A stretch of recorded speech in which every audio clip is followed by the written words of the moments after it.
மகாபெரியவாசனம். ஸ்ரீ லலிதா ரகசிய சகஸ்ரநாமத்தில் வாக்தேவதைகள் அம்பிகையின் நாமங்களாக சொல்லிக் கொண்டு வருகிறார்கள்.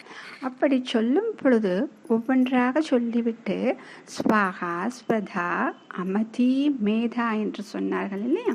அப்படி மேதா சக்தியாக இருக்கக்கூடியவள் அடுத்ததாக ஒரு சக்தி வேதம் என்று சொல்கிறோமே, அந்த வேதம் தொடர்பாக இருக்கக்கூடிய ஒரு சக்தி அது என்னவென்றால் ஓம் ஸ்ருத்யை நமஹ, ஓம் ஸ்ருத்யை நமஹ. இது என்ன அப்படின்னா ஸ்ருதி அப்படின்னு சொல்றதுக்கு தான் ஸ்ருத்தைன்னு கொடுத்துருக்காங்க. இந்த ஸ்ருதி அப்படின்னு எதற்கு சொல்வார்கள் என்றால் வேதம் அப்படின்னு சொல்றது. எதற்கு இந்த பேர் ஸ்ருதி அப்படின்னு வந்துச்சு அப்படின்னா ஸ்ரோத்ரம் அப்படின்னு காதுக்கு பேர்.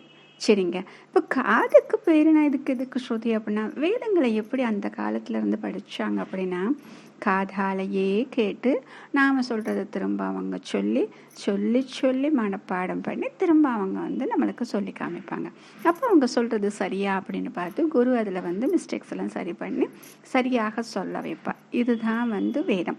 அதனால தான் வேதத்துக்கு எழுதா கிளவி அப்படின்னு சொல்கிறது. அடுத்தது மறைத்து வைத்திருக்கக்கூடிய பொருள்கள் மறைந்திருப்பது அப்படின்னு சொல்கிறது. ஆக எழுதி வைக்காமலேயே படிக்கப்பட்டது வேதம். இப்போதான் நம்ம இது என்ன பண்ணிட்டோம், அதுக்குன்னு டைப் பண்ணி செஞ்சு புஸ்தகம்லாம் போட்டு எல்லாம் வச்சுருக்கோம். அந்த காலத்திலிருந்து வந்தது வேதங்கள் எப்படித்தான் வந்தன அப்படின்னு சொல்கிறாங்க. அப்போ காதால் வாங்கி மனப்பாடம் செய்கிறது அப்படின்னு சொல்கிறது. இப்போ இந்த வேதங்களுக்கு அம்பாளாக யார் இருக்கிறாள் என்றால் இவள் தான். என்னங்க மனப்பாடமே பண்ணக்கூடாதுன்னு சொல்கிறாங்க, இப்போ இது மனப்பாடம் பண்ணுறதுன்னு சொல்கிறோம் இல்லையா? ஆனால் இப்படி சொல்லி வந்தவர்கள் தான் இப்போ கொஞ்சம் கொஞ்சமாக மாறி ஒரு ரிசர்ச் பண்ணி குழந்தைங்க ஃபஸ்ட்டு அந்த மனனம் செய்தால் அவர்கள் மனதில் நிற்கும். அதற்கப்புறம்தான் அவர்கள் ஏன் எதற்கு அப்படின்னு கேட்டு புரிந்து கொள்ளக்கூடிய பக்குவம் வரும். அதனால் மனன சக்தி கண்டிப்பாக வேண்டும் அப்படின்னு சொல்லிட்டு இப்போ ரிசர்ச் எல்லாம் சொல்ல ஆரம்பிச்சிட்டாங்க. கொஞ்சம் கொஞ்சமாக எதில் நிற்பாங்க, நம்ம ஆரம்பித்த அந்த சிஸ்டம் கரெக்டாக அப்படின்னு சொல்லுவாங்க. ஏன் அப்படின்னா நம்முடைய முன்னோர்கள் அனைத்துமே நமக்கு சொல்லி கொடுத்த விஷயங்கள் அதில் ஒன்றுமே தவறுகளே கிடையாது. ஏன் அப்படின்னா அவங்க எப்படின்னா ஆழ்ந்து ஆராய்ஞ்சு நமக்கு நம்முடைய ரிஷிகள் சொல்லி கொடுத்த விஷயங்கள்.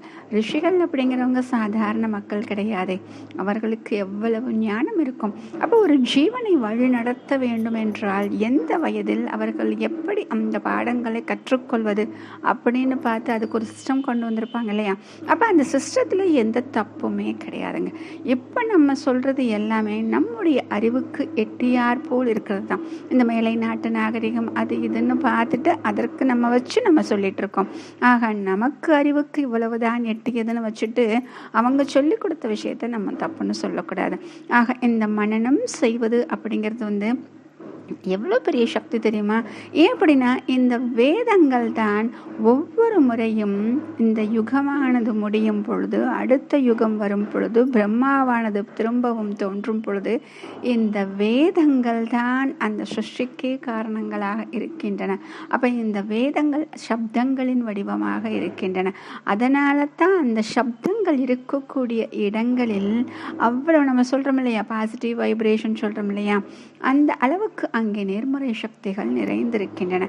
அப்படிப்பட்ட அந்த வேதங்களின் வடிவமாக தாயாக அம்பிகையாக இருப்பவள் தான் இவள் என்று சொல்கிறார்கள். மகாபெரியவாசனம்.